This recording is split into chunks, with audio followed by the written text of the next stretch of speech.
Thank you so much, Shreyas. I hope you like the session for today. Next, I would like to invite guest Sachin to please introduce himself to the members.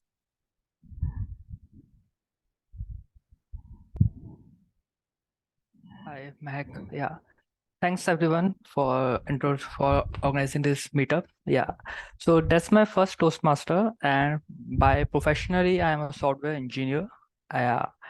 And the reason why I joined this call because I see that the thing is from the past 2 or 3 years I'm working from the home, and it seems like that there's a disconnection between the human emotion and the way I am interacting. The when I go to the office, I meet with a new people, so I like feel disconnect like a 6 or 7 month, and nobody's talking about that. So I just go to the meetup and .com and just see what type of events we have. And this is the first event which I'm joining. It's a meetup and want to explore with the people and also want to improve my communication skill. Yeah, one reason is that. Second reason, I have a stammering problem. So while speaking, I have a stammer. So one of the second thing that I want to improve my speaking thing. Yeah, that's why I joined that. Yeah, and one of the thing which the starting the I don't know who's the like Dipindu. Yeah, when Dipindu organize save, this is the role, but I am literally confused. So what are the role of the TPODC? What are the role of Valuta? And there's 4 5 roles which I am completely not able to understand what are the roles means and what the specific role are going to do. Yeah, so that's all about myself. Yeah, guys. Thank you so much, Sachin. Thank you, Meg. I hope that you will get to know more about the roles and how the making processes during this making of ours now today. Next, I would like to invite guest Toastmaster Suraj to please give a brief introduction about himself. Thank you, Toastmaster Mac. So, good afternoon to all of you. My name is Suraj, and I belongs to Jaipur. And I think you already, Dipyandu and Mac, you already know that I also joined the last meeting, but I was in the middle. So I thought like, why not? Let's join again this club and see, and let's experience the meeting. So I'm here to uh, overcome my overcome my my fear of public speaking. So yeah, that's all from my side. Thank you. Thank you so much, Suraj, for joining in today. Next, I would like to invite our speaker as well, Drishya, to please come up on stage and give a small introduction about herself. Thank you. So, hello everyone. My name is Drishya, and today I am going to be one of the speakers. I'm a fellow Toastmaster basically. I'm from Capital City Toastmasters, and I believe that discovering new clubs and being in them like as a speaker, as an audience, as an evaluator just teaches you a lot. So I've just come with that motive to learn and experience a new experience in an online club. So yes, that's about me. Thank you so much, Drishya, for joining in and taking up the role of speaker as well. Now, with this, I would like to start over with a small story that I recently got an opportunity to hear. So, when I attended a session which was being conducted by the Art of Living organization and the constituting the meditation and the mental well-being session. So, one of the speakers shared a beautiful story that there were two personalities. One was the boatman, and the other was the professor. The boatman and the professor wanted to cover a distance of about 100 kilometers through the sea. So the story unfolds like this: when the professor asked the boatman that, "Have you ever been to school, or have you ever got into any education course or something?"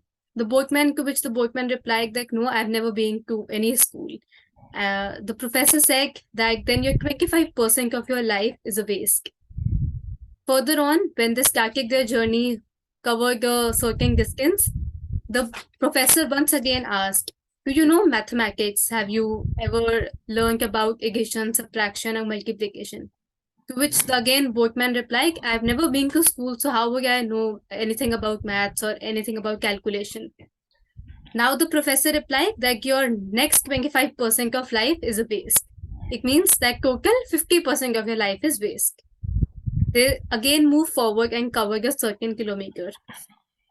Now the professor asked from the boatman that, do you know anything about geography? Like, you are a boatman, you should know about how about the water, about the stars, about the sun, about the moon.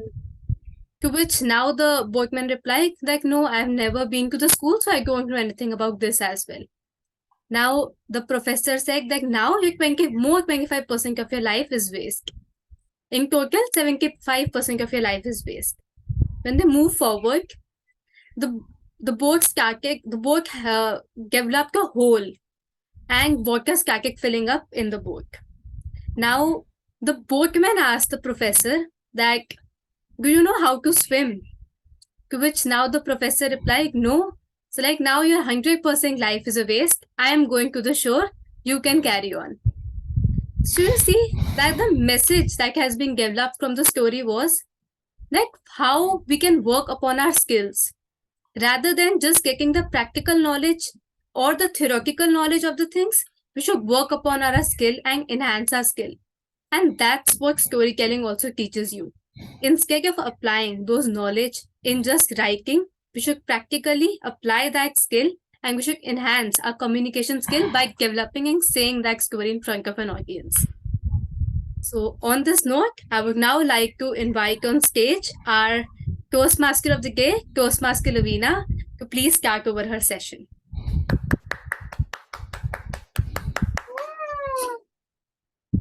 Thank you, Madam President. Thank you for the warm welcome.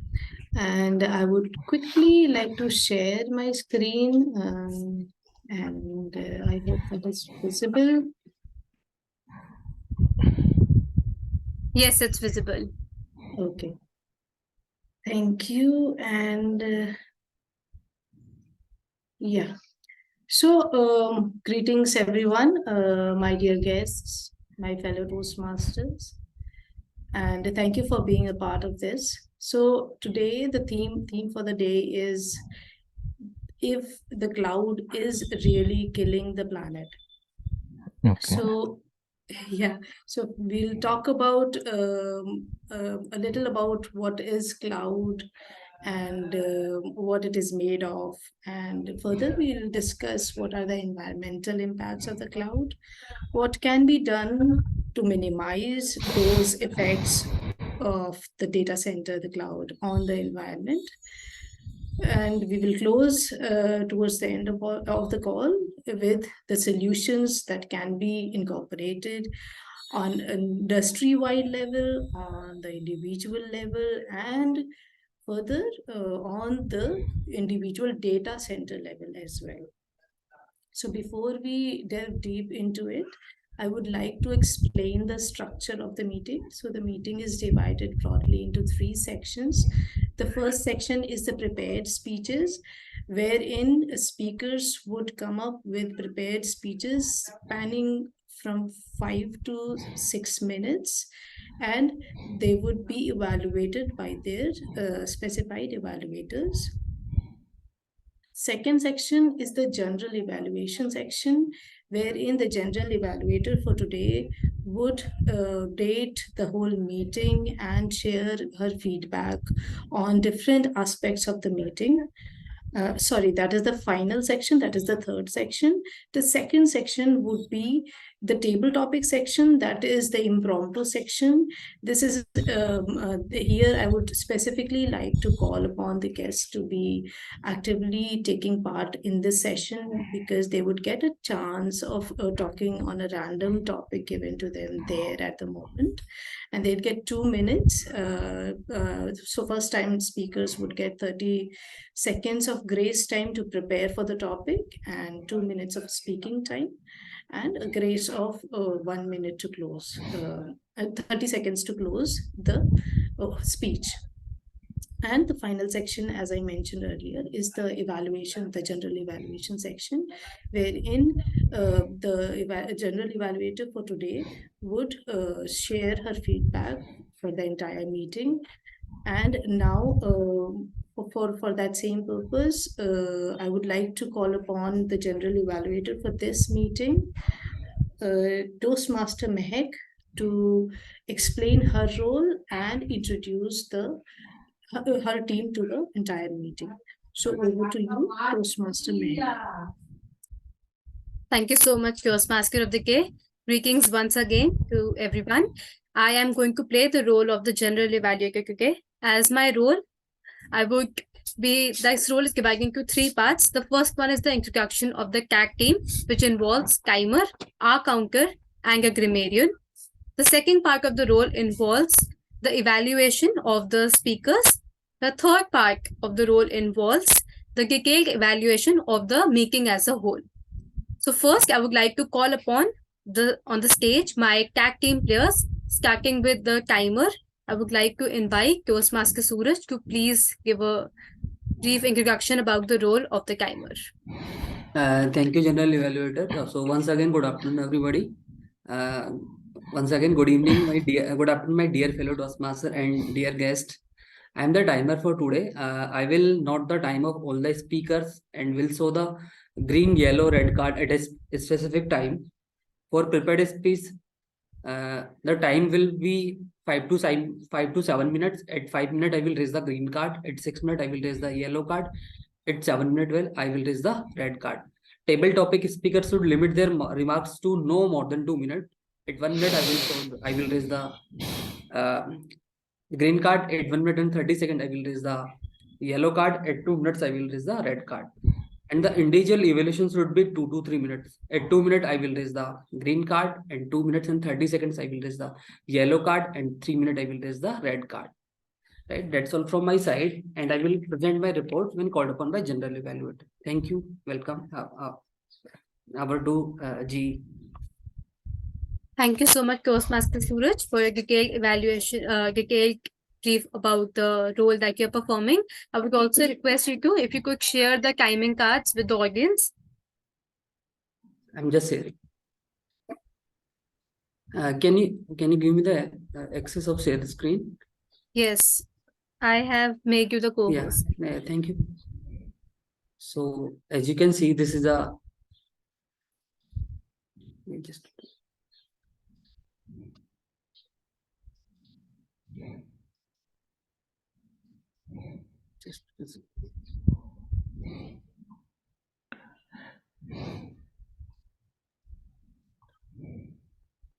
so as you can see, this is a red card. This is a yellow card, and this is a red card. Thank you so much, Toastmaster Suraj. Now, next, I would like to invite on stage the R counter for today. That is none other than Toastmaster Diptendu. Thank you, Madam General Evaluator. Today, I'll be playing the role of R counter. And again, the example of roads in my locality Vikaspuri versus the roads between Delhi Jaipur, the Delhi Jaipur highway. Clearly, driving a car in the roads of Vikaspuri won't be a pleasant experience because of all the potholes there are. And the experience of driving a car, even if it is a Maruti Suzuki Alto on Delhi Jaipur highway, would be a good experience because the road is smooth. So the fluency of our speech should be good. Our speech should be devoid of any potholes or hindrances or obstacles, and that is what the role of an R counter is, to observe ahs and ums, long pauses, short pauses, crutch words or crutch phrases like or in the speech that you give today. And I will observe it, take a note of it, and share my report during the general evaluation session. And the goal is to be like Delhi Jaipur highway. With that, it's back to Madam General Evaluator. Thank you so much, Toastmaster Diptendu, for a wonderful explanation of your role. Next, I would like again to invite you for the grammarian's role. So the stage is yours. All right. Thank you so much, Madam General Evaluator. Today, I'm also playing the role of grammarian. As the word grammar means rules of a language. Today, I request you all to expand the meaning of the word grammar. Let's say grammar means rules of anything, not just language, but anything. So today, the word of the day will also be grammar. And I urge you all to use the word grammar either in the context of language or in any other context. I will give you an example. So he really did not understand the grammar in which software developers talked, and soon after spending 2 laborious years as a software developer, moved to the marketing department because he understood what fellow marketers meant when they talked. So here I have used the word grammar just in terms of rules of anything. So the rules in which, the method in which software developers talk with each other, a person was uncomfortable with that, did not get it. He changed the department. He could understand what people were talking about. So I am playing the role of grammarian. We will try to follow the rules of grammar, because bad grammar is like having tea with salt and red chili in it, and we don't want to have tea with salt and red chili in it. Even if we are sick, we might prefer black pepper but not red chili.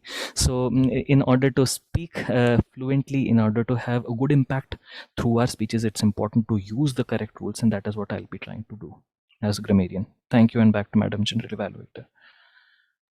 Thank you so much, Toastmaster Dipendu, for such a wonderful explanation of your role.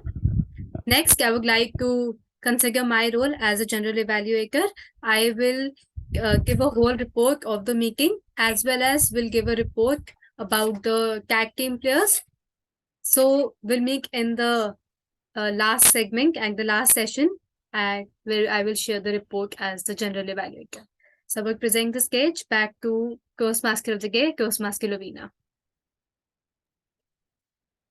Thank you, Madam General Evaluator. And if I can quickly share the screen and take you forward. I hope it is visible. Yes, it is visible. Okay. So when we talk about cloud, as in most of the people around, they are from IT industry, but I struggle to see the wholesome idea of cloud being clear to each and every person. So what is the cloud? Cloud refers to the servers that are accessed over the internet, and the software and the databases that are running on those servers.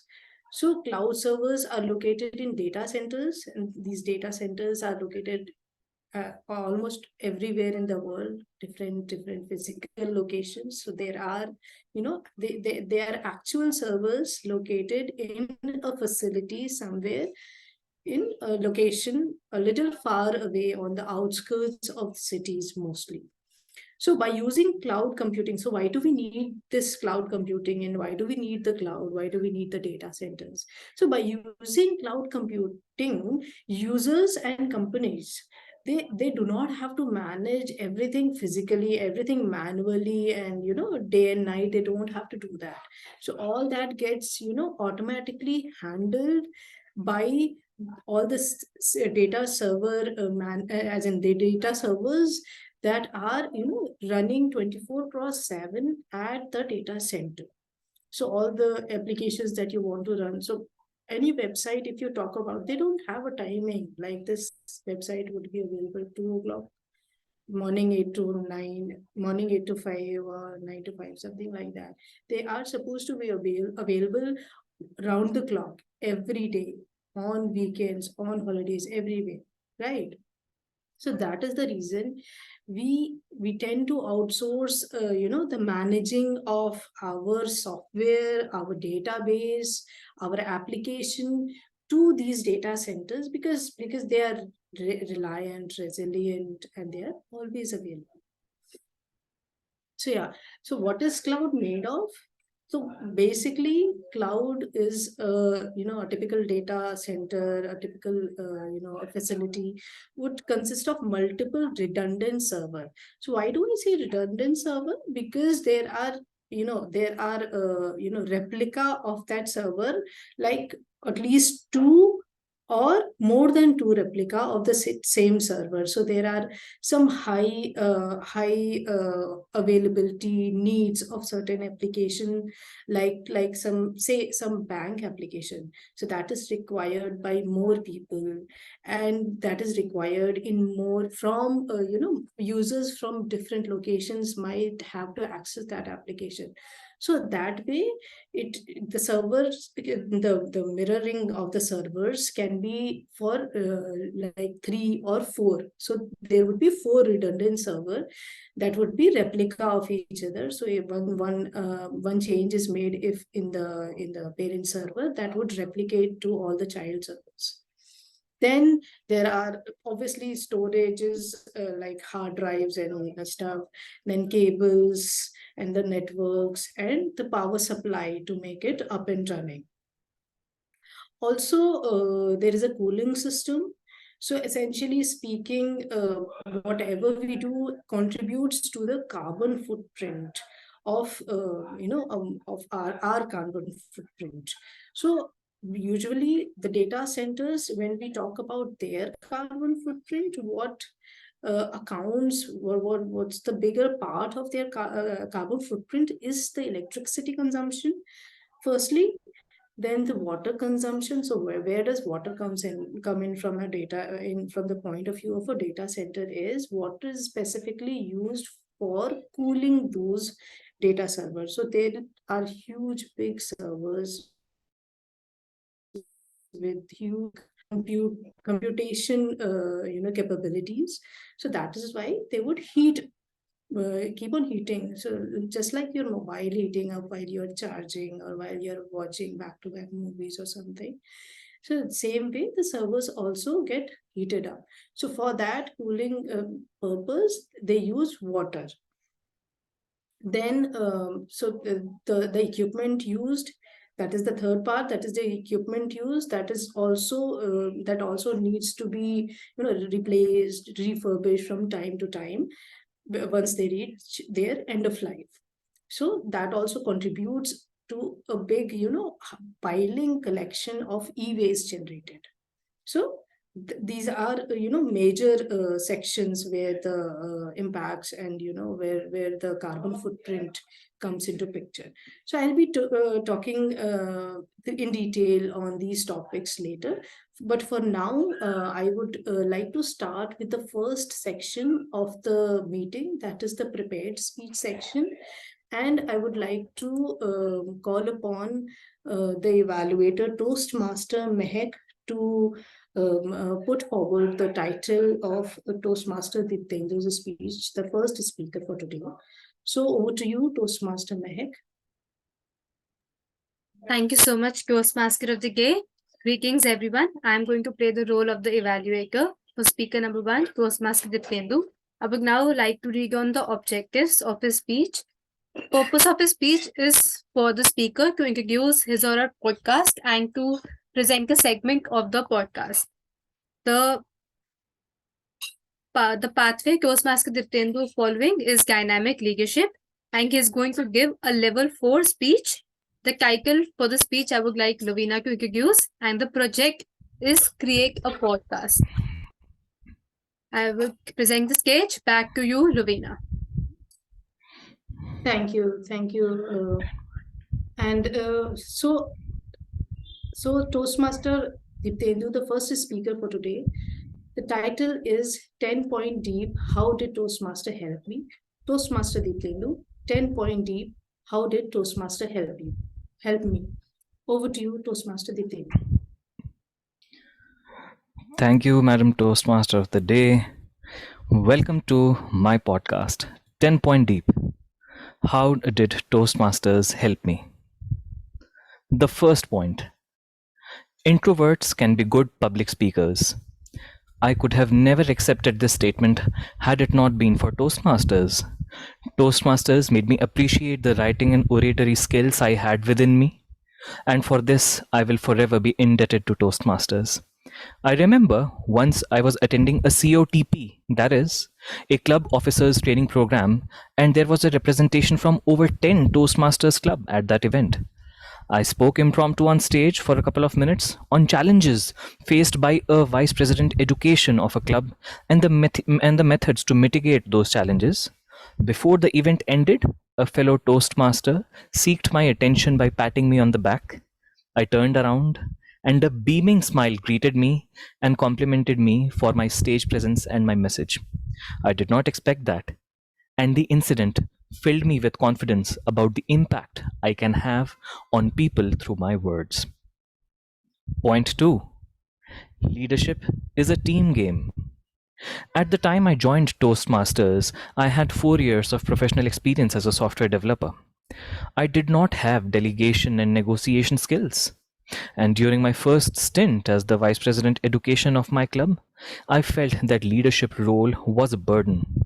Planning meetings, executing meetings, planning contests and special events, everything took a lot of time and effort on my part. During one particular contest season, I was overwhelmed with contest planning and had no choice but to gather the courage of asking and convincing a fellow Toastmaster to take up the task of finding a chief judge and a team of judges for the contest. I observed that trusting someone with responsibility and backing them up with guidance and support yields positive results. The contest was conducted perfectly, and I realized that a leader is not someone who can bat, bowl, and field well, but a leader is someone who understands the game and marshals his resources for the best outcome. Point 3. Modern day singer is not just a singer, but a storyteller. It was 200th meeting of Toastmasters Club of West Delhi. I volunteered to perform some songs for the event. As I was preparing myself, I ran my item through the club president for feedback. The then president said that you sing well, but in totality, the act might not be able to hold the attention of people till the end. It was at that point I came up with the idea of weaving a story around the songs I was performing, and my act was a big hit. I was blessed with the first standing ovation of my life for a singing performance. Since I had that experience, I have never taken stage for a singing performance without a story or some anecdotes to share. Point 4. Event planning is a legit profession. Toastmasters is a community which is always in event mode. The event could be a contest, a conference, or a celebration. Every month, you can find some Toastmasters event being conducted. As an event attendee, an event performer, and an event organizer, I have grown immensely when it comes to bringing people together from different walks of life under one roof for one cause. To curate and execute an event which enables everyone to create happy memories is no mean task. And for that reason, my respect for the profession of event planning has increased significantly. Point 5. How to lose and not be a loser. Well, we have been competing since childhood, haven't we? For grades, for a seat in college, for job, for literally everything. At Toastmasters, various contests are conducted every year, which galvanize everyone with competitive spirit. I have participated in many a contest, won few, and lost many. But let me tell you, the most accelerated learning one can have at Toastmasters is during the contest season. New ideas and storytelling mechanics can be witnessed at each contest. The detailed preparation that a participant undertakes is there for all to see.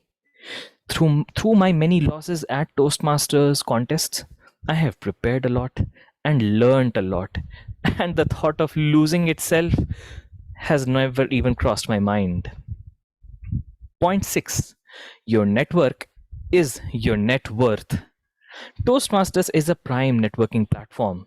One's success at Toastmasters as a leader depends primarily on one's ability to build network. Without a network, inter-club events, contests and conferences, training programs would be impossible to conduct. Through the various events that I have organized at Toastmasters, I've come to deeply revere the power of networking. One call to that one person who will do one critical task for you is the difference between success and failure.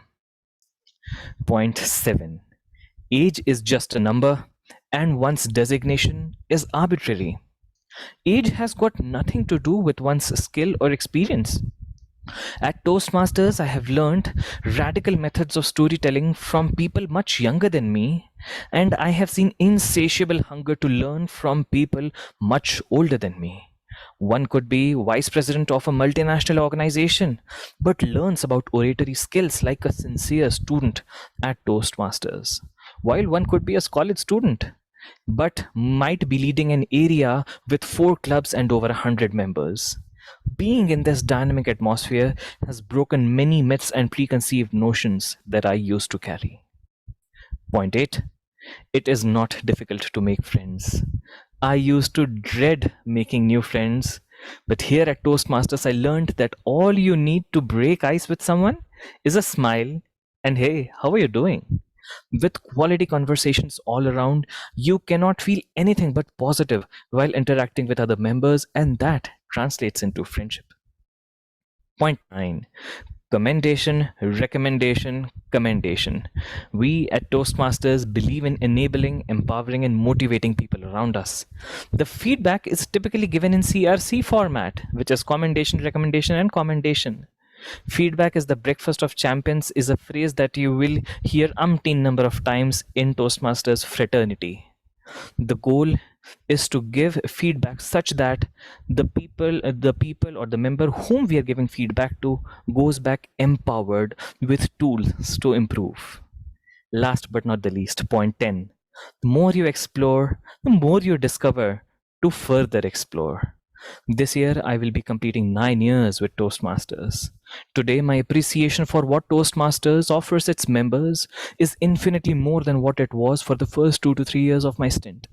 As a result, today I get to learn about storytelling skills and leadership skills from my fellow Toastmasters much more than I used to.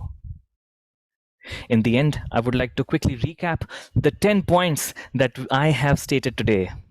Introverts can be good public speakers. Leadership is a team game. Modern day singer is not just a singer, but a storyteller. Event planning is a legit profession. How to lose and not be a loser. Your network is your net worth. Age is just a number and one's designation is arbitrary. It is not difficult to make friends. Commendation, recommendation, commendation. And the more you explore, the more you discover to further explore. With that, I wish that all of us keep learning together and keep growing together. Back to Madam Toastmaster of the day. Thank you so much. Round of applause for you and a wonderful, event-wise, going through the entire journey of you as a Toastmaster. Thank you. Thank you for a splendid speech. And now I would like to call you again as the evaluator number 2 for the second speaker of the day, Drishya. Absolutely. So today I have the opportunity of evaluating Toastmaster Drishya. She is a member of Capital City Toastmasters. The path she is pursuing is presentation mastery. Today it will be project 1 of her level 4, and I will let the TMOD state the title of the speech, but the objectives of the speech are to connect with a new and unfamiliar audience. The project covers the common behaviors of a difficult audience member and how to address such behaviors in a calm and efficient manner. My evaluation would also center around the project objectives. With that, I hand the stage to Madam TMOD. Thank you. So the second speaker, Toastmaster Drishya, Saving the Titanic. Toastmaster Drishya, Saving the Titanic. Over to you. Thank you, Madam Timod. Saving the Titanic. We've all been in those ships, but one of the most popular ships is Titanic, right? How many of you are aware of it? Just give me a virtual raise of hand or just a normal raise of hand. Most of you, see? Most of you are aware of it. Titanic was that tragic ship that just sunk down, crashing the iceberg and also crashing the love story. And some people say, some theories say that no, Titanic could be saved. But some people are like, no way. Just consider the situations. Just consider the situations of those times, the people, the science, and no, it couldn't be saved.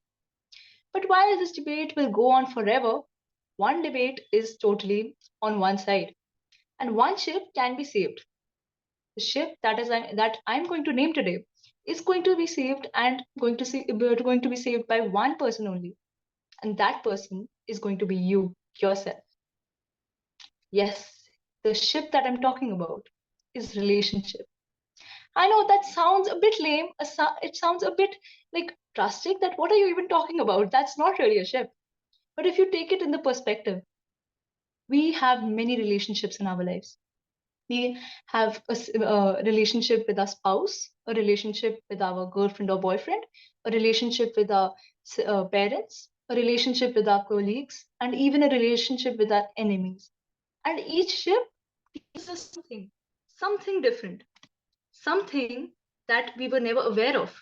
And once we learn that key nugget, we just apply it in our other ships, from letting them sunk down just like the tragic Titanic.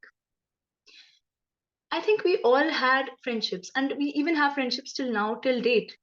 We all have friends who are there besides us, who are there in the times we need them, who are even in the times who empower us in our good times, right? And if you'll ask them, will you be there for me? They will be. If they are genuine enough, they will say, yes, I will be there for you. If you'll ask them for help, they'll be more than happy to help. If you'll ask them that, will you actually critically analyze me, tell me my weakness? They will. And all they will say is, I will be there. But the tragedy here is, when the same comes to them, when they ask us, will you be there? We say, we will be there. When they say, I'm going to actually perform tomorrow at the big opera, are you going to be there? And we say, yes, I will be there. But with time, with different situations, with different circumstances, the distance increases, our mindset change, the people, their behavior change, and our perceptions, most importantly, about each other changes. And soon it becomes a ship, a relationship where we see it trembling, but still we say, oh, it's gonna be fine. It's just normal to tremble. It's just normal to be a little behind the sea, below the sea. And we just ignore it completely until that ship is totally gone. That ship has totally sunken down into the water. And there is no scope to change, neither there is any scope to take that ship out of the sea. This is exactly what happens in our real life. We see friendships drowning, we see different kinds of relationships drowning. As time passes, we even see that our relationship with our siblings, our parents, just declines, and we stop talking to them because we think we do not have time. We think it's just normal, it will take time and it will be fine. But guess what? It will not. So, with this, I don't want to give you a moral preaching lesson, but a call to action. That Drishya, I thought that relationships get affected due to things like betrayal or not being for each other, but I mean, I'm not getting, like, friendship is one kind of relationship. Like, care to elaborate on the kinds of problem a friendship kind of a relationship can have, how to mitigate them? Thank you, Toastmaster Dipendu. I believe you raised a very great point, because relationships are not totally sweet, they are not totally tangy, but they're a mix of both. There will be problems, there will be solutions. If a relationship is totally a good one, sorry to say, it's not a correct relationship. And yes, with that, coming to your point, relationship is full of problems. But at the same time, once both the sides compromise well, once both the sides adjust well with each other, they realize that that is exactly what makes a relationship successful. So no worries, don't worry if there are going to be problems. Just stay aware with the fact that if there are going to be problems, I will understand, he or she will understand, and we will make it work together. Easier said than done. Seems like I'm reading a book. I'm sorry. I know sometimes philosophy can become very boring and very like much like a facade and false truth, right? But just because something seems boring, we cannot actually decline the fact that it's true. But I totally understand your view, Toastmaster Dipendra, and I hope that as we proceed with my speech, I would just like to end by saying that relationships are full of faults, are full of solutions, are full of problems, but at the same time, they do have their merits.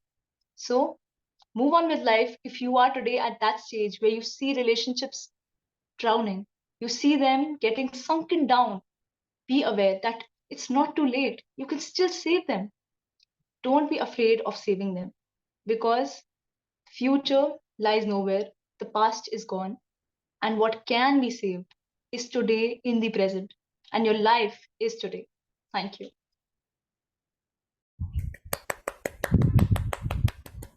I would also like to say thank you, Toastmaster Dipendu, because that was actually the speech objective, and I was looking forward somebody would give me, pinpoint me in my speech because that was required. All right, good one there. Thank you so much for that speech.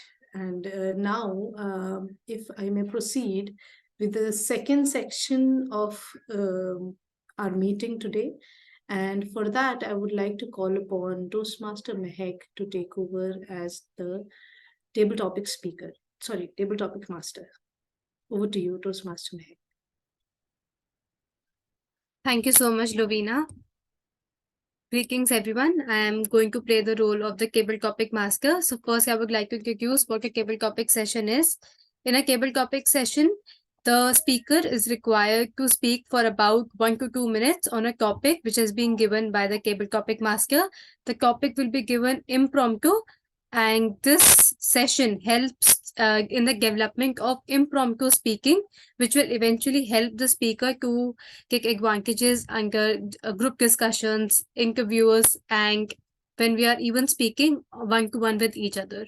So now I would like to start with the session. So the cable topics are related to the theme for the meeting. So I would like, first of all, experienced member to come up on the stage and to take up a topic, and further we can invite the guests.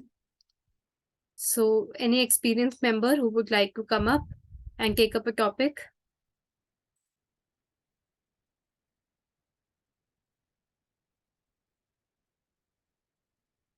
Toastmaster Anusha, would you like to take up a topic?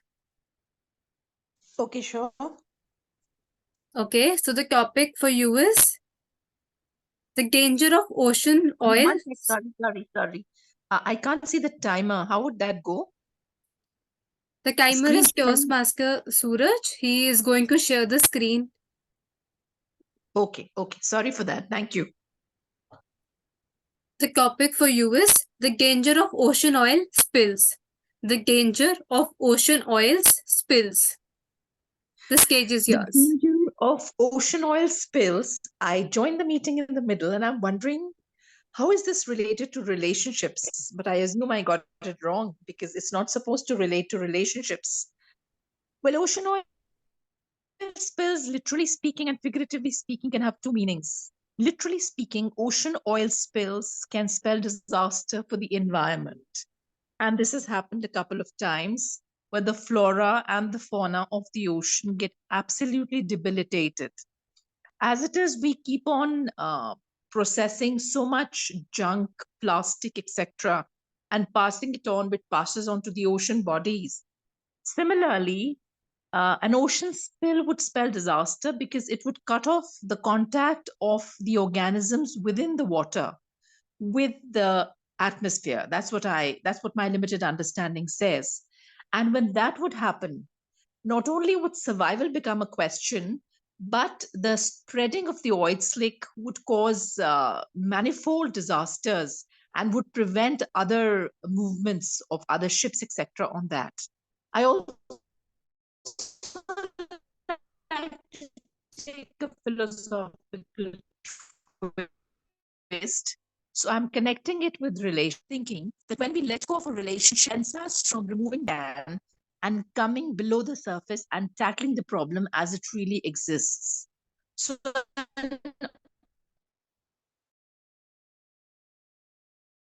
oil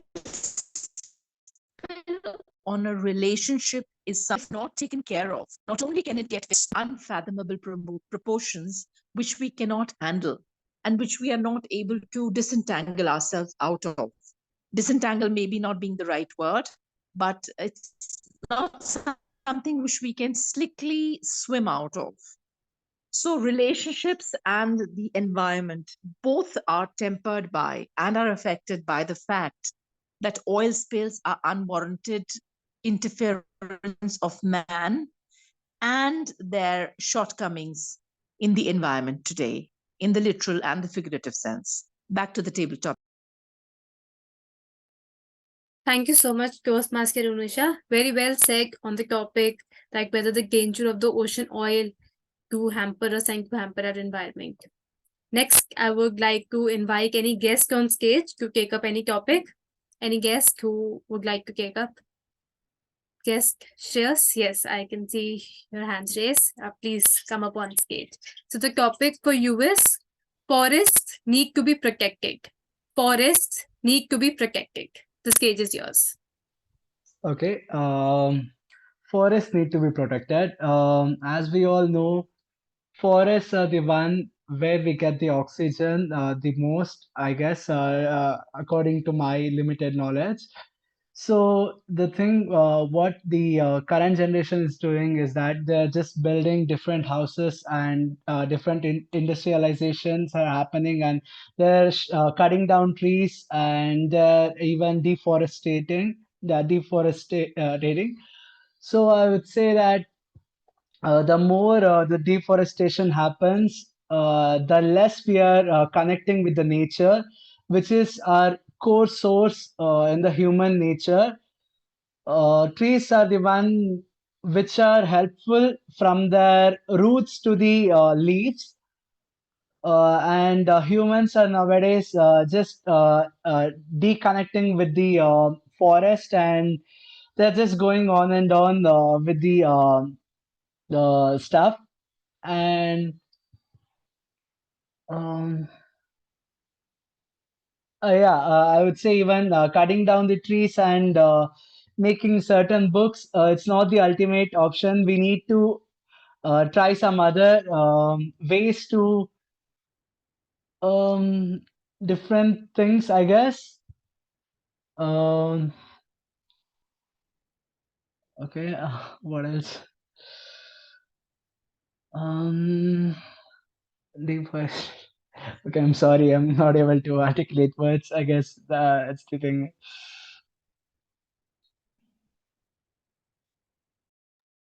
Thank you so much, Shreyas. It was a very well take on the topic, and I must say that you brilliantly expressed that how forests should be saved because it's a part of our ecosystem. Next, I would like to take up any other guest. Nishant, you want to try? Yes. Okay. So the topic for you is let's use reusable bags. Let's use reusable bags. The stage is yours. Okay. So I completely agree with this because what we are doing since now is till now is that we use plastic bags or non-disposable bags or carry bags which we use.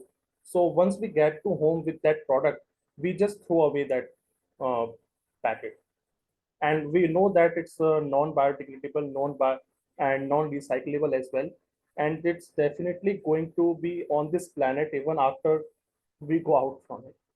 So for that, some companies and some startups are now doing, means you can say, changing this stereotype with the reusable bag, like of various materials like jute, nylon, and paper bags are also being famous nowadays. So if we use them, definitely, they will also be of no use once you get to home, or it get torn easily, and so that it's not very tensile strength. But it is biodegradable and recyclable as well. So definitely, it will not, or you can say less harm our environment, and will not generate much waste what the single use bags of plastic bags are doing right now. Even As far as I know, since 3 years, I have not used a single plastic or single-use bag till now. I have those reusable bags with me, and wherever I go, I carry them with me so that I don't even have to ask to that person or to that shopkeeper to give me a plastic bag or a single-use bag. And although it has some backlashes as well, because it's not that cheap as compared to single-use plastic bags. So for that, it can be its usage can be increased by awareness along with some tie-ups and awareness campaigns. And once we get used to this, everyone get used to these reusable bags, like we do with the single-use bags, then definitely its cost will come down and we can adapt it. Thank you. Over to you, tabletop master. Thank you so much, Nishant. And I think you are getting inspiration for all of us without, like, you're not using any plastic bags. I think we should also adopt this approach because it's the need of the hour. Next, I would like to invite any other guest. Guest Sachin, would you like to try? Yeah, sure, Mac. Okay, so the topic for you is recycling should be mandatory. Recycling should be mandatory. The stage is yours. Yeah, there's a no doubt that recycling should have to be mandatory. With this, we have the many benefits, not the personal benefits, the benefits which come with the nature also. Yeah. So if we say about the nature is a beautiful place. If we focus on the recycling material, then not only our generation get benefit of that, the upcoming generation which we are having, they also get benefit. And one of the main benefit they are get, the cost which we are saying, the inflation cost is getting higher and higher, because they are getting higher because the resources which we have in this earth layer is very, very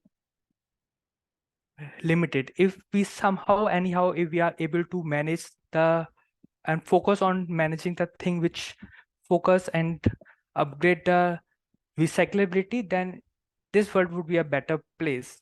Yeah, and I see that most of the startups or the most of the NGOs or the most of the people are focusing on this thing, but the thing is, but why they are failing, and some of, not everyone is failing, but some of them are failing because people don't understand what is the meaning of the real recycling means. So let's say the example of bag, which in the previous session we said why we should have to use the jute bag, not the polythene bag. The thing is, why people are going with the plastic bag, because they are cheaper and a lot of cheaper, and nobody cares about the thing, how harmful the environment is, because people are only care about their pocket thing, how much I am spending to willing to them. So that's why the most of the startup and the most of the government are failing to get 100% recyclable thing. Yeah. So it's not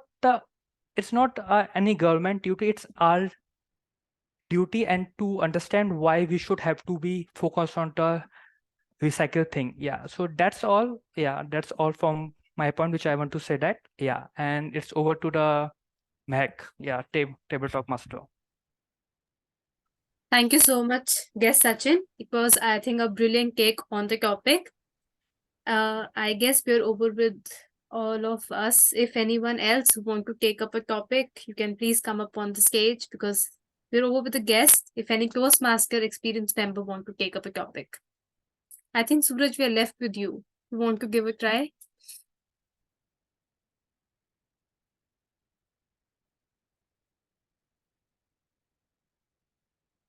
Toastmaster Suraj? Yes, ma'am. Sure. The topic for you is endangered species need protection. Endangered species needs protection. The stage is yours. Yeah, I agree with this statement that endangered species need a special care. Like you can see that our nature is mainly are made of three parts, like humans, then plant, and then animals. So I believe like if one of them is unbalanced, so definitely that effect is going to will affect us. So I would say yeah, this is necessary that we should protect them. And for doing for protection of them, what we can do, we can government is for example, government in governments also do things that those are related to these activity, you can say Bengal tigers are I heard about them that they are in danger situation. So so the government made some policies regarding to that. And apart from this, you can see there are also problems in sea species. So yeah, I think that's all from my side. Thank you so much, Suraj, for sharing your ideas on the topic. Next, if any experienced member wants to come up and take up a topic, you're most welcome to, because we can take up one last topic for today. If anyone who wants to come over, Toastmaster Lavina or Diptendu, if you want to try.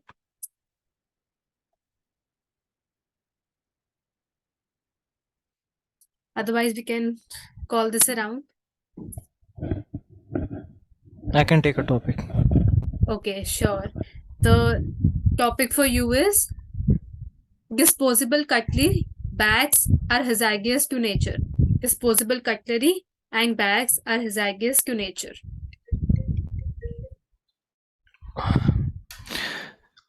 Thank you, Madam Table Topics Master. So we are living in the era of cloud kitchens. Technology has enabled cloud kitchens and food delivery platforms like Swiggy and Zomato. And by cloud kitchens, we mean that there is one kitchen where food is prepared and they are branded by various companies and sent out to people. Now, such companies also give out disposable cutlery because they are catering to an audience which wants ready-to-eat food, quick lunch, quick dinner. They just order it, and having disposable cutlery can actually get them a lot of market share and add a feel-good experience. So we know that many a times disposable cutlery are made up of wood. There are wooden spoons and wooden plates. Wood comes from trees, and if disposable, in the name of providing a good experience with disposable cutlery, if we are recklessly cutting trees or using up natural resources, it is definitely not good for the environment. But there are researches going on around the world wherein edible cutlery is also being used, and in fact it is being developed. And why look at researches going around the world? Let us look at our country, India, and especially South India.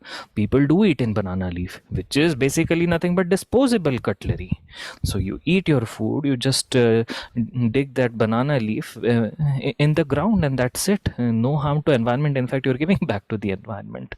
So with the help of our traditional methods which are present in India and across the world, and with the help of new age research, maybe we should look at providing edible cutlery or biodegradable cutlery rather than doing away with the with the disposable cutlery altogether, because the correct way, according to me, to move forward is to research and innovate, provide a good user experience in a sustainable and environmental friendly manner.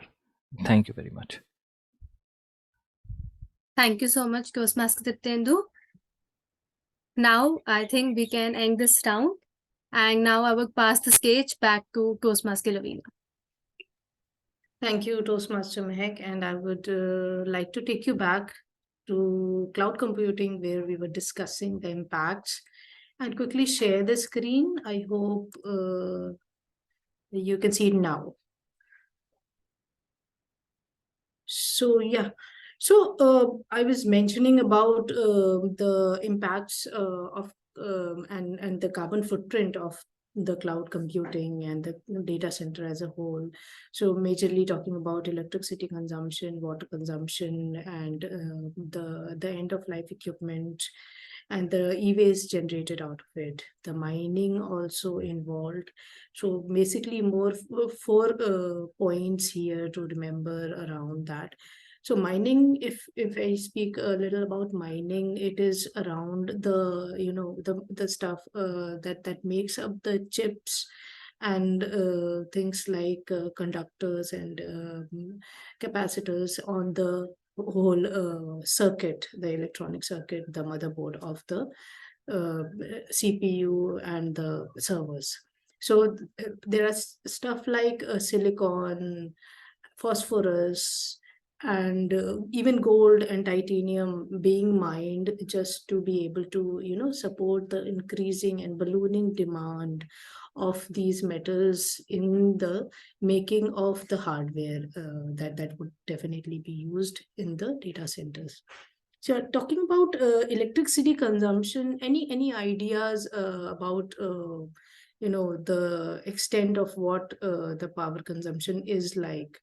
If I can go back to the audience, and maybe if you have any idea, you can share about how high, any guesses around how high the power could be, as in any examples or anything. I'm afraid I can't see anyone. Yeah. Anybody if would like to raise a hand and let share any ideas about the electricity consumption, the extent of it, or maybe on water's consumption. Okay, so just to mention a specific issue on the electricity consumption. So like if you have a big data center coming up, so maybe Google or Amazon, they decide that they are going to be setting up a huge, you know, medium-sized data center, say in Pune or in Chandigarh.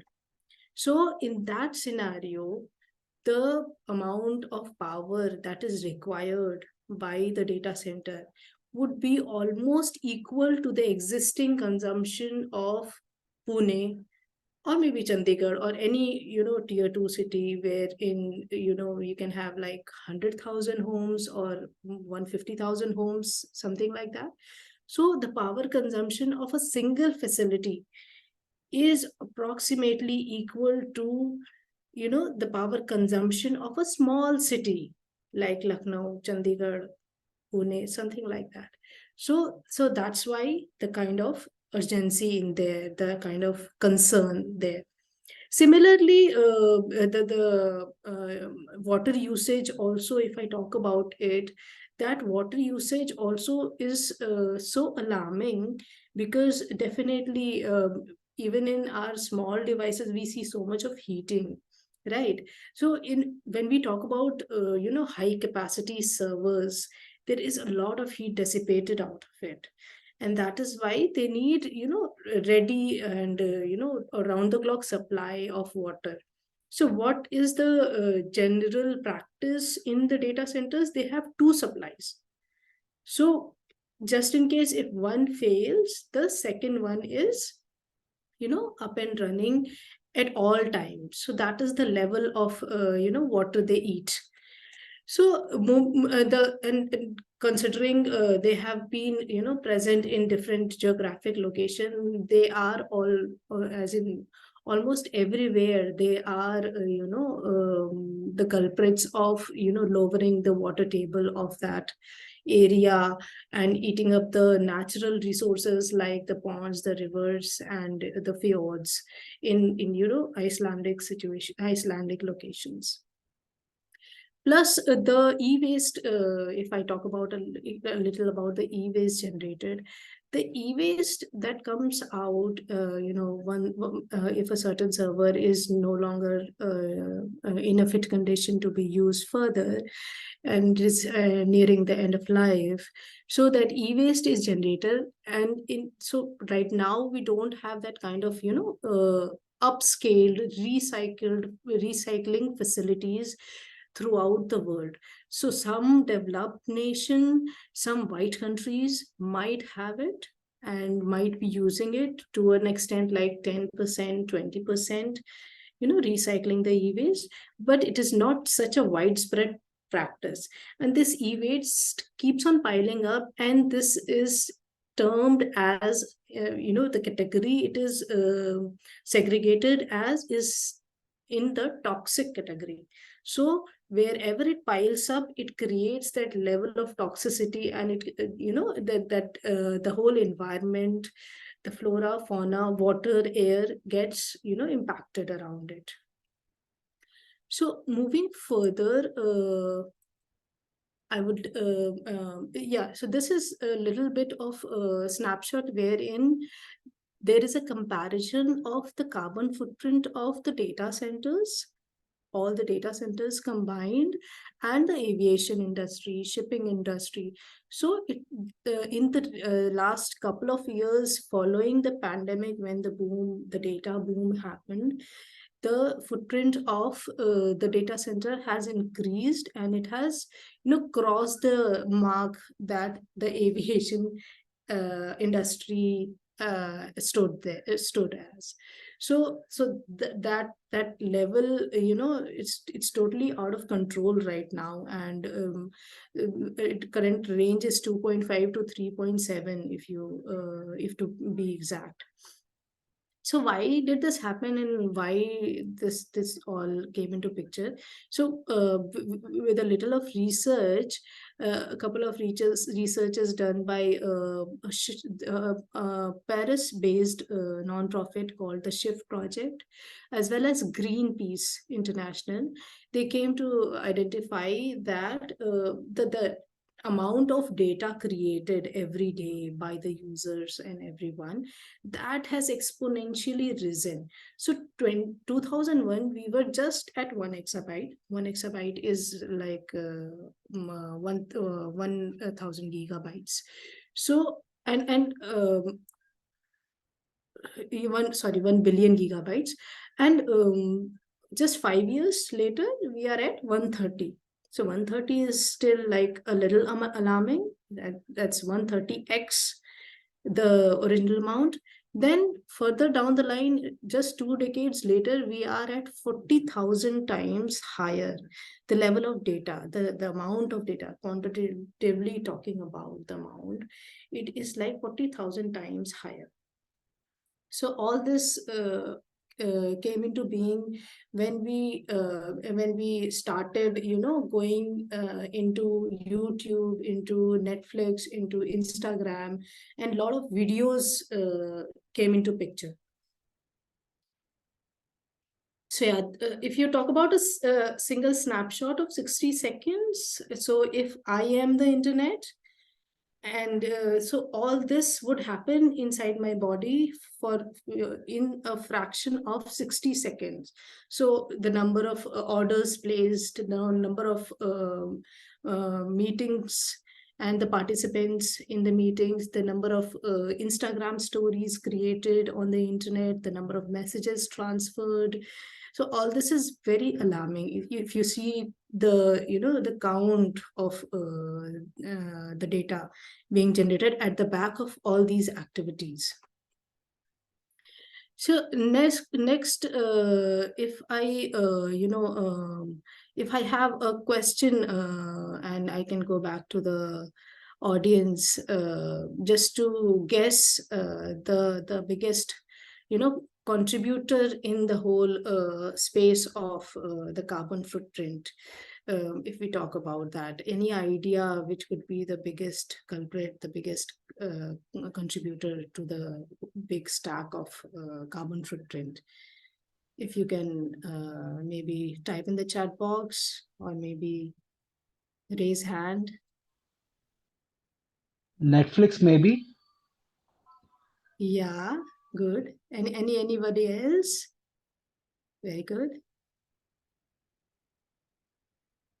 Any other guesses? Zoom. Yes, very good, very good. Any other guesses?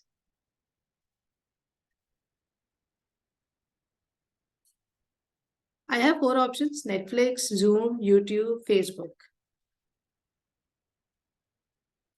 Can All you of please us? repeat? Can you please repeat option? Yeah, Netflix, Zoom, YouTube, Facebook. Anybody with any guesses? Facebook? Okay, okay. So the actual correct answer, according to 2020 evaluation, is YouTube. So YouTube has been, in picture, and it boomed like a little bit, earlier than Netflix. But yeah, Netflix is second runner up. Yeah. So good guessing there. And definitely we have Zoom. So what happens in Zoom is, even if you see, I've been switching off my video when I'm not speaking.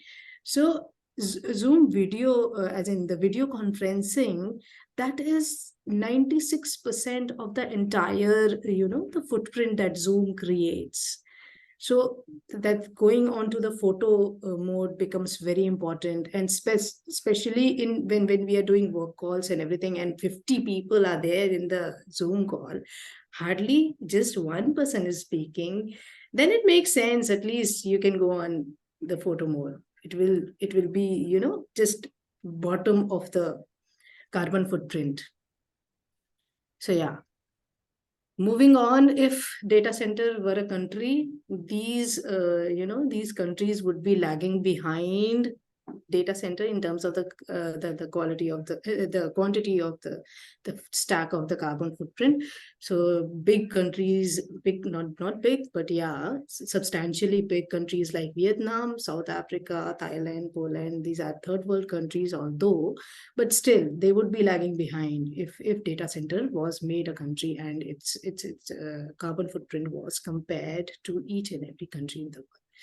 Obviously, the biggest culprit in terms of the collective carbon footprint is definitely the white nations, the EU, the US, the UK, and yeah, developed countries.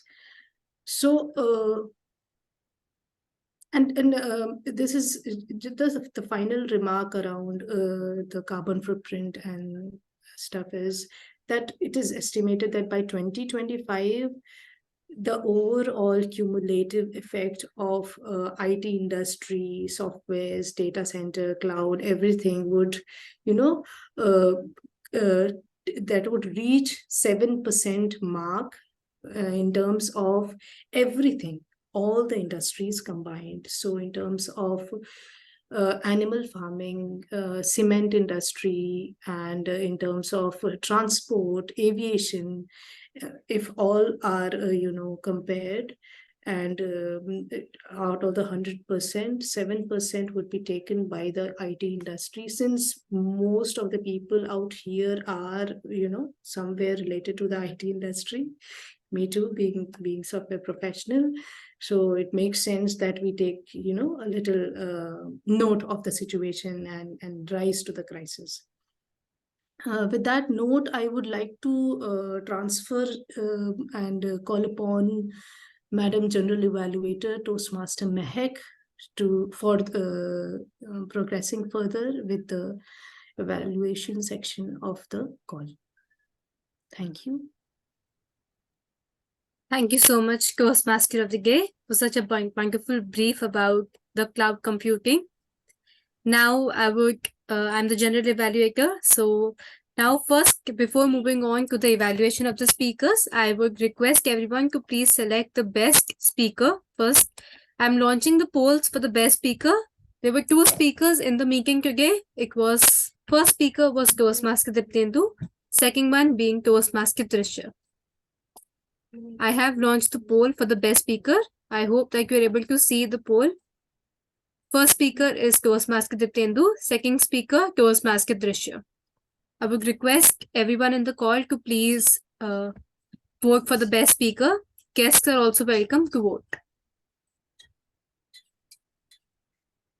Till now, I have received 2 votes. I'm waiting for 2 more, and I would request the co-host Lovina and Suraj to please text me the best speaker.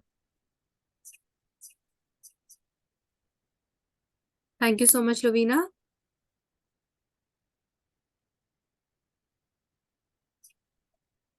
I'm looking for 2 more votes. Then I will end the poll.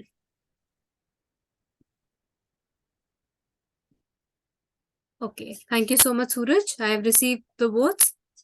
Now I'm closing down the poll.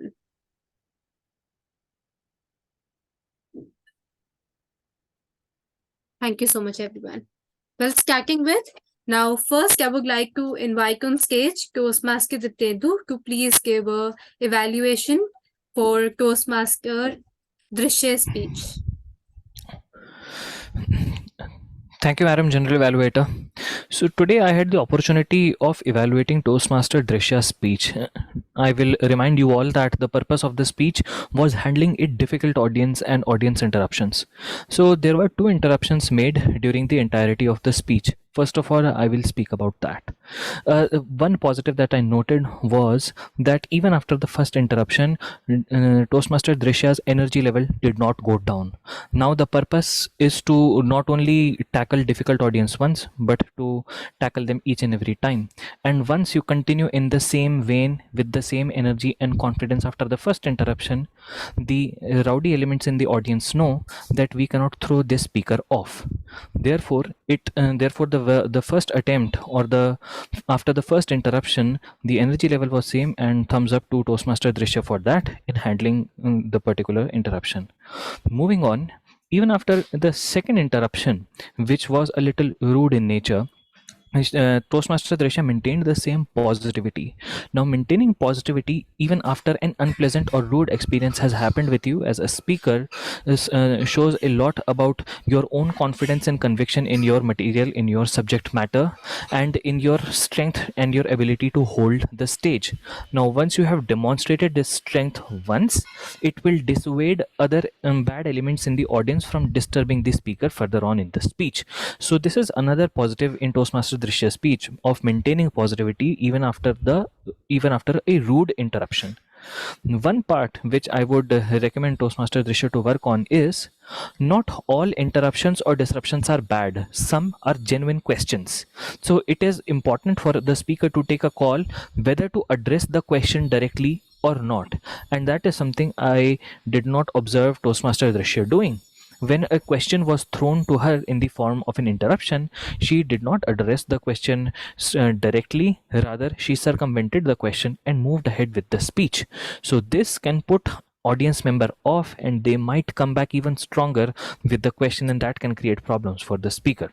So taking a call about addressing the audience question has to be taken by the speaker and should be done judiciously. All in all, now I would quickly comment on the speech. There was a clear attempt at setting the context. She talked about Titanic, which is a ship. She talked about a relationship and sinking of the ship, that is a relationship. But the correlation between relationship and Titanic was not developed enough for it to stick with me through the entirety of the speech. And the speech then moved on to the dynamics of friendship kind of a relationship and the various ebbs and flows that a relationship goes through. All in all, the speech was constructed well. The interruptions were handled largely well. And if she could fine-tune her game of handling difficult audience member a little more in terms of addressing audience questions during the speech, it will take her public speaking game to the next level. With that, I hand it back to Madam General Evaluator.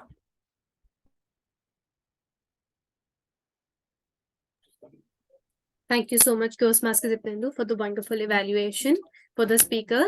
Now I would present the evaluation for Toastmaster Diptendu's speech. So first of all, thank you so much, Toastmaster Diptendu, because I got the opportunity of being the evaluator for you. In terms of the organization and the delivery of the speech, I think kudos to you. The word detailed speech was very well detailed. It's supported with enough examples when discussing about initially starting with discussing about the examples when you face the challenges as a Vice President of Education. It would be helpful, and how you overcome those hurdles. Secondly, when you experience of how you conducted a meeting and how you conducted the contest, incorporating music into a speech, and how that you gave wonderful evaluations to the different Toastmasters. Coming to the point number 2, where you give an ode to the Toastmasters, that how Toastmasters has benefited you. Overall, it was very well crafted and very well drafted.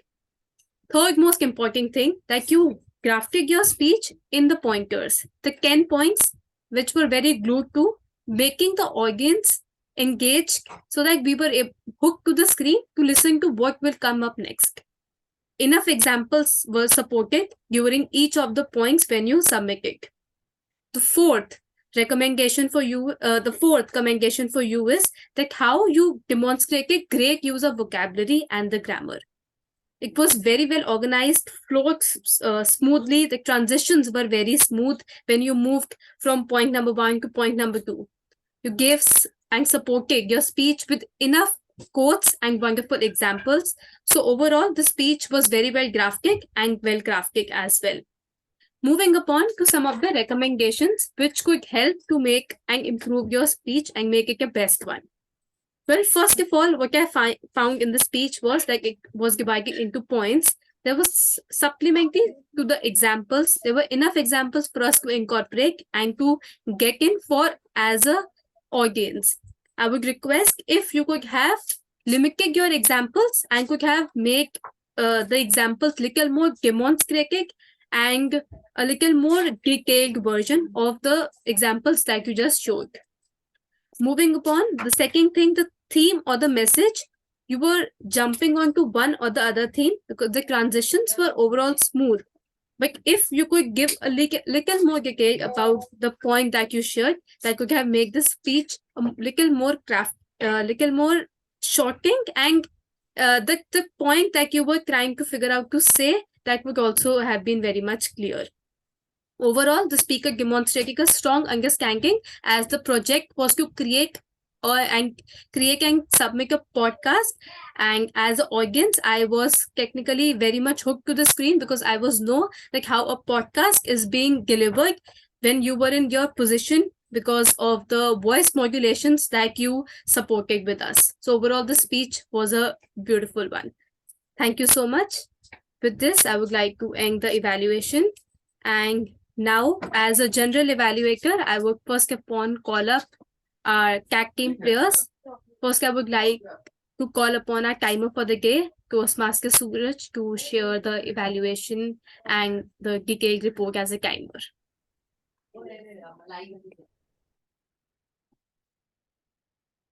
And thank you, General Evaluator. So I'm representing my report in form of Excel. So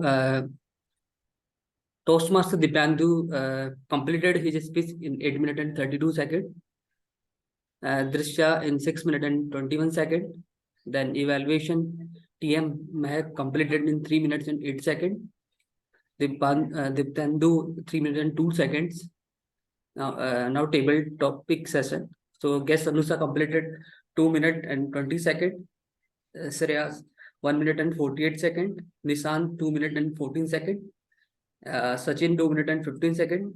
Myself 1 minute and 10 seconds. And Diptandu 1 minute and 58 seconds. So I think except Diptandu is I think not qualified because he completed his speech in 8 minutes and 30 seconds.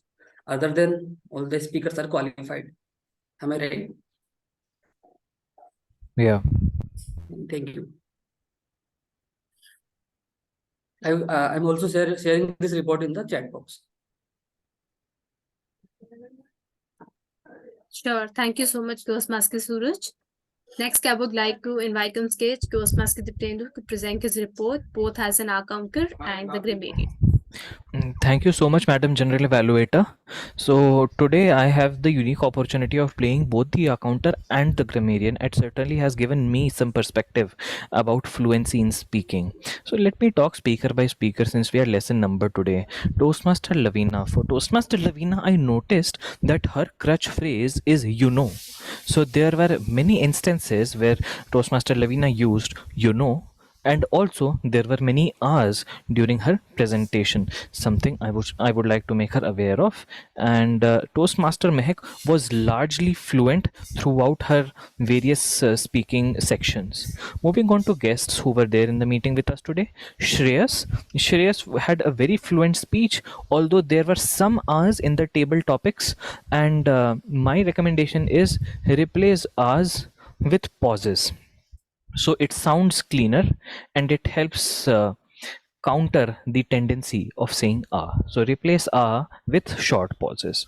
Also, another thing I noticed about Shreya's speech, that when you are not getting the next connecting thought, speak a generic statement while processing what should you speak next. For example, right now I don't know what to speak next. I have been thinking on many different lines, and then suddenly the next thought strikes that yes, I should move on to the next speaker, and I move on to the next speaker now. Moving on to our guest Nishant had a very fluent speech, but with respect to grammar I would like to recommend some improvements. Nishant used since now, that should have been until now, and he corrected it, which shows good awareness. So certainly clapping from me for showing awareness and correcting himself. Next improvement is once we go out should have been after human beings cease to exist, or after human beings have gone extinct. Another improvement could have been less harm to our environment, could have been less harmful for our environment. But fluency wise, Toastmaster guest Nishant was excellent. Moving on to our guest Sachin. So I could identify that his crutch word was yeah. It was not once, but around 3 to 4 times guest Sachin spoke yeah. Also, with respect to grammar, some areas of improvements are recycling should have to be mandatory, recycling should be made mandatory. Benefit they are get should have been benefits they will get. About their pocket thing should have been about their expenditure or about money in their pocket. Finally, we had Suraj with us this afternoon, and his crutch word was yeah, and there were irregular pauses in his speech. So a pause may not be short or long, but if it is irregular, it takes away from the fluency of the speech. Go ahead, pause, take time to think, but have rhythm rather than having irregular pauses. It will definitely add more sheen and shine to your speech. With that, I end my report as the R counter and grammarian for today.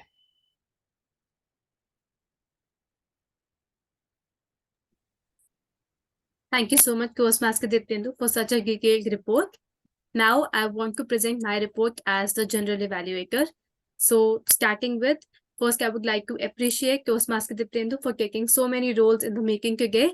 Initially, we were having a chaos like what role was supposed to be taken, but so would like to thank you so much, Toastmaster Diptendu. Well, starting with now, the meeting began a little late. We started at 3:40, which was initially we have to start at 3:30. So we need to work upon the timing. Well, the Sergeant Kams welcomed the guest and started the meeting with a bang. Moving forward, the guest welcome were done. For moving forward to the Toastmaster of the Day. The Toastmaster of the Day gave a very engaging session. She gave a very detailed, very detailed thoughts about her topic today, that was cloud computing, and how she collaborated the topic with the planet and the ecosystem. That was very nicely done. So kudos to you, Toastmaster Lavina. You had a brilliant approach in the while you were speaking, and also demonstrating through sharing the screen and through the visual representations. So kudos to you. The speeches, they were of very high quality, and the speaker demonstrated good speaking skills and effective use of the visual aids as well. There were 2 speakers today, so I think they also gave a clear point examples filled with anecdotes in their speeches.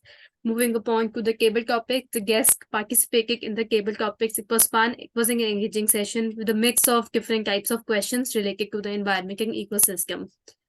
Moving upon to the tag team players, again, Toastmaster Suraj gave a very detailed report as a timer for the meeting today. He also presented a visual representation of his report and has also shared his version in the report in the chat section. So kudos to you for such an effort made. And Toastmaster Diptendu gave a very detailed report as a grammarian and as an accountant as well. So kudos to you too. Well, so overall, the meeting was a success with a great mix of speeches, cable topics, evaluation, and the other activities. The meeting was very well organized and flowed smoothly, as initial thought was something else. Well, but a great job done to all the Toastmasters and the guests. So this was my report as the general evaluator. Before passing on the stage back to Toastmaster Lavina, I would like to raise the poll for the best evaluator. There were two evaluators today, Toastmaster Diptendu and Toastmaster Mehak. Evaluator 1 was Toastmaster Diptendu and evaluator 2 is Toastmaster Mehak. I would request everyone to please vote for the best evaluator. And I would request the co-host to please send the name for the best evaluator to me on the personal chat. Okay, thank you so much, everyone. I've got 4 votes. I'm ending the poll now. Now, with this, I would like to present the stage back to Toastmaster Lavina for her concluding remarks. Thank you, Toastmaster Meg. And just to conclude my topic on such a relevant issue, let me quickly share the screen. And now I would again like to go back to the audience and ask for any guesses, any thoughts on the solution to this whole crisis. Because considering climate change is becoming a big question and the biggest challenge for the entire humankind, are there any thoughts that you have, in terms of solutionizing this issue? I guess disposing is the one way I guess we need to work on. And the second one is recycling the things, whatever we can. I guess those are the main inputs where we could improve. And I guess those two were the main things. If you work on that, then the other things will fall in place. So according to me, those two are the ones we can improve. Thank you so much. And anybody else would like to take a go and suggest anything? Yeah, Lavina, first of all, a very, very thought-provoking topic, because we are living in the era of cloud computing and it is not going anywhere. It is only going to grow. Today, no new business would like to set up their own servers, rather go for a cloud-enabled server. So what to do? I think the problem here is the disruption in technology. The primary method is, you can stop me at any time you want because I'll be blabbering on now. So the primary mode of communication is first telephone and second internet. So like voice communication and data communication.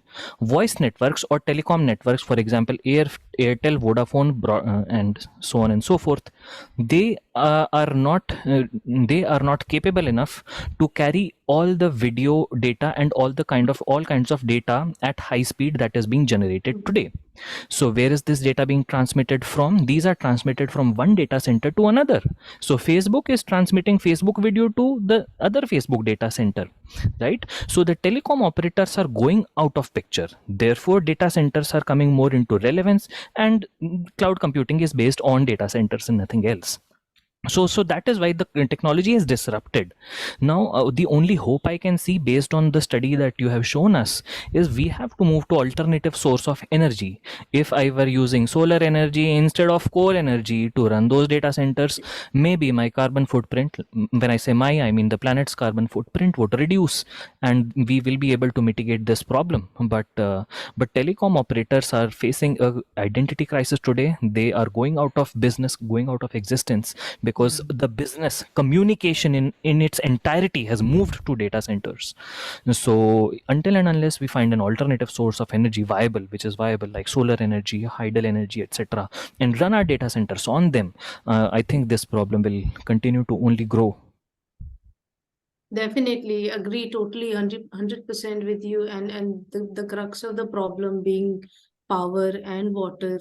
going into green power and renewables is the big short answer to this in a long run. But yeah, agree. And to you also, Shreyas, the point there with the recycling of e-waste and the development of facilities for that purpose. Thank you so much for contributing.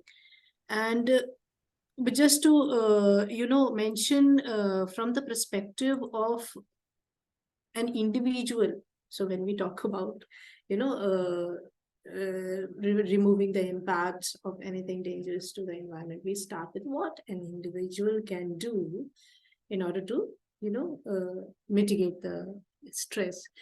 So here the regular things that we do mostly are based on internet. Toastmaster Diptendu mentioned all the communication being centered now on data centers across the world. So a no-brainer suggestion is reducing the amount of video conferencing involved in the communication. So being able to switch on your video essentially and only while we speak on a call.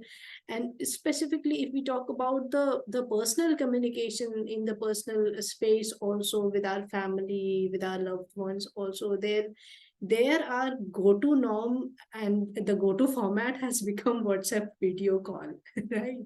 And now there are, so many groups. So it becomes a group video call.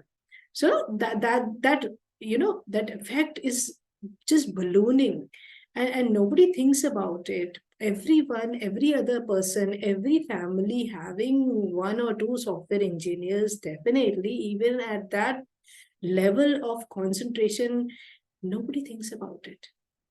So simple things like switching off your video for a while, using less of social media. So just like scrolling, people are getting their thumbs, into a problematic state of some syndrome, scrolling syndrome getting developed.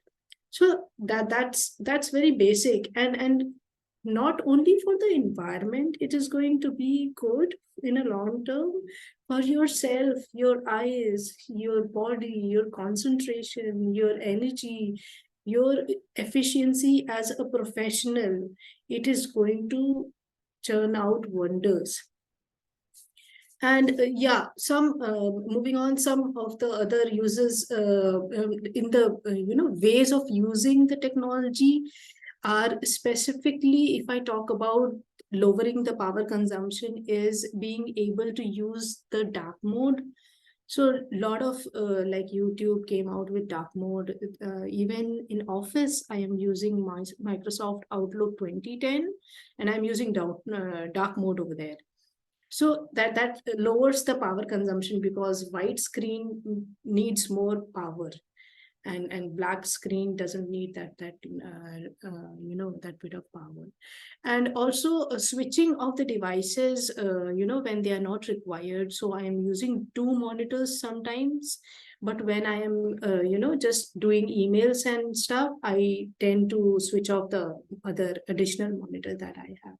So small changes down the line. The whole idea about these individual steps is not that you are doing it.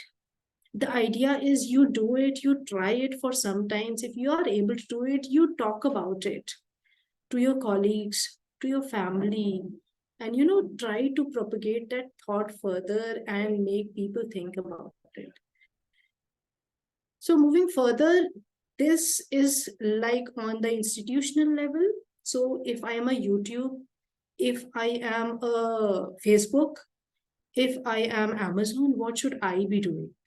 So simple no-brainer is reducing the amount of videos I put there. Definitely it is going to be, very disruptive for video intensive website and platforms like YouTube or Instagram, Reels and stuff. All of it is in video format. So For other websites, it is going to be really, easy to achieve that. But definitely, if I talk about YouTube, there are certain small changes if they are able to do it. So just like autoplay. So YouTube has autoplay. If that, so what YouTube doesn't realize is that it makes very easy for the user to just sit down and relax. So that pain of writing the next search, writing the name of the next video I want to watch, that is gone totally. And autoplay means if I am looking at Shah Rukh Khan videos, that 100 videos will line up and they will keep playing on autoplay. So that's a design change that YouTube can do that might not affect their, growth that much. That little bit, it definitely will affect their growth, but it will be very beneficial for the environment and for the well-being of all, consumers, for all the users. Similarly, for Instagram, the design is so that the feeds will get added to, and it will keep populating. So you never know, even if you are, when I started Instagram, I was just subscribing to a couple of climate related influencers and NGOs. Even then, I was surprised. My feed just went on and on and on. If I had like 1 hour, I would just keep going on. Right. So that's a design change that is required. And getting the user to type what you need. Even in YouTube, the trick to lower your own carbon footprint as a user is you go into YouTube, you type, and then you play just one specific video and you close it. Simple as that. So yeah, other things are around like compressing the images, compressing the videos, compressing the stuff that you put on, embed on your website, then adapt, some kind of monitoring and, informing in capability wherein the user is informed that so and so amount of data is used, so and so is the quantity of time you have spent on such app, and so app, this Falana app and this Tikana app. So all those becomes, kind of intelligent design, and the user is supposed to think around that. At least when they start thinking, then they start changing. So yeah, these are some more things about what systemic change can happen across the industry, across the tech giants, and if they take up the ownership. One very specific point to add here, it's not covered in the slide, is these data centers are, the backbone when it comes down to all the oil companies, oil giants like Shell, BP, ExxonMobil. So they need AI computing capability to be able to look for oil wells inside the oceans. So that capability right now is being outsourced to Google, Amazon, and the other one, I forgot the name, one more, a couple of them. Yeah, Microsoft. So all these big techies, they are giving the AI capability to all the big fossil fuel companies so that they can,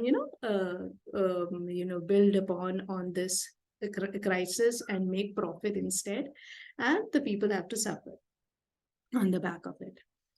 So this is a small snapshot of the changes that can be done on the data center level.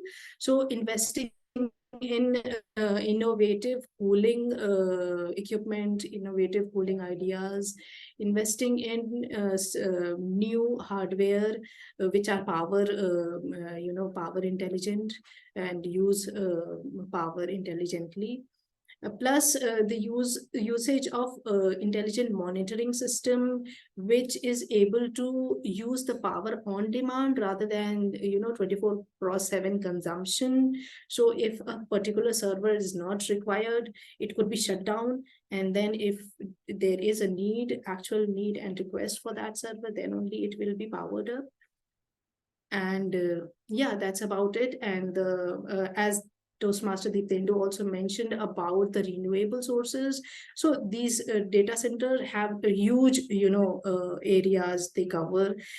Instead of acquiring new lands, and they can just reuse and their facility, their own existing facility, to set up windmills and solar panels, so that the renewable energy generated that can be used into the power side of it. So that's much about the topic. And finally, I would like to thank you to be a part of it, for being a part of this. And in case if you have any questions, you can send me a line, drop me a note. And with that note, I would like to hand it back to Toastmaster Mehek, the president, to do the closing ceremonies of the call. Thank you so much, Lovina, for such a detailed explanation about your topic. It was really brilliant take on the topic itself. Now, I would like request everyone to please vote for the best table topic speaker. I'm launching the polls for the best table topic speaker, and the names for the speakers will be available in the chat section. So first, I'm sending the names. I hope you are able to see the names. It is in the order. Now I'm launching the polls. I've launched the polls for the best table topic speaker. I would request you all to please start voting.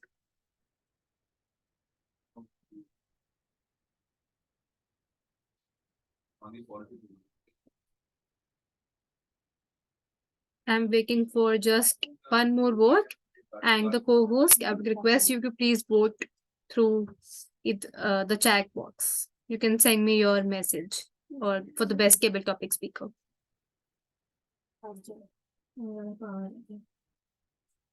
Okay, thank you so much, everyone. I'm ending the poll now.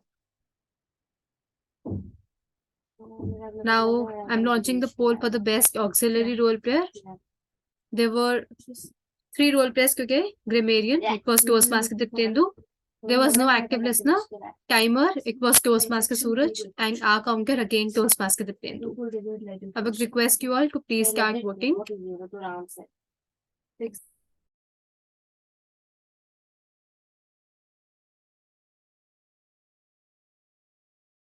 Lovina, I would request you to please vote personally. Okay, so I have received 3 votes. I'm waiting for one more vote.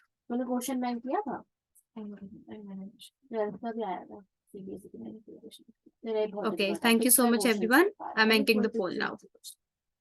Are you sure? Lastly, I'm releasing the poll for the best role player. There were 3 role players today. Toastmaster of the day was Toastmaster Lovina, Table Topic Master Toastmaster Mehek, and General Evaluator Toastmaster Mehek.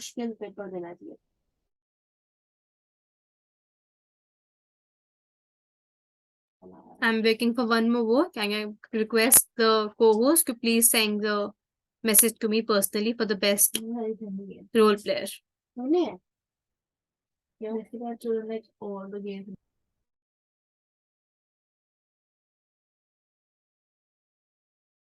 Thank you so much, everyone. I'm ending the poll now.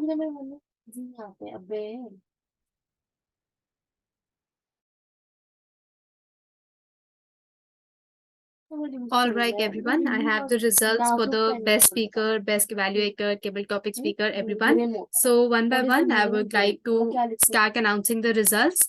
Meanwhile, I would request the guests to please come up on the stage and give your feedback about the meeting. Starting with, I would request guest Shreyas to please come up on stage and please give a review about the meeting. This was seriously a very informative, and as this is my first meeting, and I would say it was too great, and it was too organized as well. I didn't expect that this would go so organized, and even I have learned a lot from it. So I hope that I'll join again, I guess. Thank you so much, Shreyas, for joining in today, and I hope that you will join us next week as well. Next, I would like to invite guest Sachin to please give a feedback about the meeting. Yeah. Yeah, first of all, thanks for organizing this beautiful Toastmaster meeting, and I appreciate all of your efforts and giving the time. Yeah, one of the thing which is key point, this meeting is very well organized, and it seems like a 2 hour meeting, but eventually my time has been like is go away like quickly. Yeah, so heads up to all of you guys. Yeah, thanks you all. Thank you so much, Sajin, for a positive review. Next, I would like to invite Toastmaster Suraj to please give a. First of all, thank you for giving me this opportunity to speak. Although members are very less, but I really enjoyed the meeting, and yeah, I'm looking forward to attending the next meeting. Yeah. Thank you so much, Suraj, and kudos to you for taking up the role of the timer as well. Next, I would like to invite guest Nishan to please give a review of the meeting. Okay. First of all, thank you for providing me the opportunity to be in this meeting today. And I'm quite surprised that we get the topics which are being one of the major issues we are facing right now, whether it's digital footprints or the environment. So these topics are like hot topics, and speaking on that, discussing all about them, and listening to all the Toastmasters and the ones who are already at a good level was quite a different experience from the previous one. And yeah, looking forward. Thank you so much, Nishant, for the positive review. Well, now I would like to announce the results, starting with the best speaker first. So there were 2 speakers who joined us, Toastmaster Diptendu and Toastmaster Drishya. So any guesses who is the best speaker? Anyone who would like to guess who has got the... Diptendru, I guess. Well, yes. Yes, you all are absolutely correct. It is Toastmaster Diptendu. So congratulations, Toastmaster Diptendu. I'm going to give an Thank you applause very for you. much. Well, now moving Thank ahead for the best evaluator. Any guesses? There were 2 evaluators today, Toastmaster Diptendu and Toastmaster Mehak. So any guesses who has got the chance to win? Dipendru, I guess. Every single title is going to.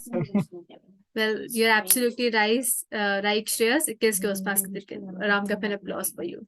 Congratulations. Moving on to the best table topic speaker. Well, there were many speakers, so I would announce the winner. It is Toastmaster Anusha. She has got the best table topic speaker title. So congratulations, Toastmaster Anusha. Round of an applause for you. Next, for the best auxiliary role player. Any guesses for the best auxiliary role player? It has to be Suraj. Well, no doubt, it has to be, but it is Toastmaster Diptendu, the grammarian for the meeting. Thank you. Congratulations.